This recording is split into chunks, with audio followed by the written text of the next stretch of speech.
কুচকির চোটের থেকে সুস্থ হয়ে দীর্ঘ ৩৫ দিন পর মাঠে ফিরলেন বাংলাদেশ দলের নিয়মিত অধিনায়ক নাজমুল হোসেন শান্ত। জাতীয় ক্রিকেট লিগ এনসিএল টি-20 টুর্নামেন্টে রাজশাহীর হয়ে আজ মাঠে নেমে কীর্তি হাঁকান এই বাঁহাতি ব্যাটসম্যান। সিলেট একাডেমি মাঠে অনুষ্ঠিত বরিশালের বিপক্ষে শান্ত ৫৪ বলের ৮০ রানের এক ঝলমলে ইনিংস খেলেন। তার ইনিংসে ছিল ৫টি চারের পাশাপাশি ৪টি দৃষ্টিনন্দন ছক্কা, যা তার ব্যাটিংয়ে দক্ষতা এবং আত্মবিশ্বাসের সম্পূর্ণ নিদর্শন। শান্ত এবং হাবিবুর রহমান সোহান উদ্বোধনী জুটি ছিল ম্যাচের মূল শক্তি। তারা ৯.৫ ওভারে ৮৯ রান যোগ করেন, যা রাজশাহী ইনিংসের বড় ভিত করেছিল। হাবিবুর রহমান ৩৩ বলে ৪৭ রান করেন।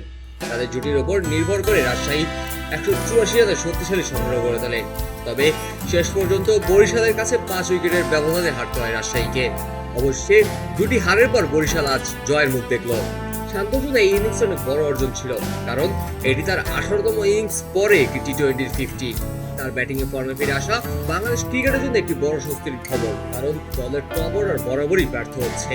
আর এই পারফরম্যান্স শুধু ব্যক্তিগত অর্জনই নয়, বাংলাদেশের ক্রিকেটের জন্য একটি ভালো সংবাদ।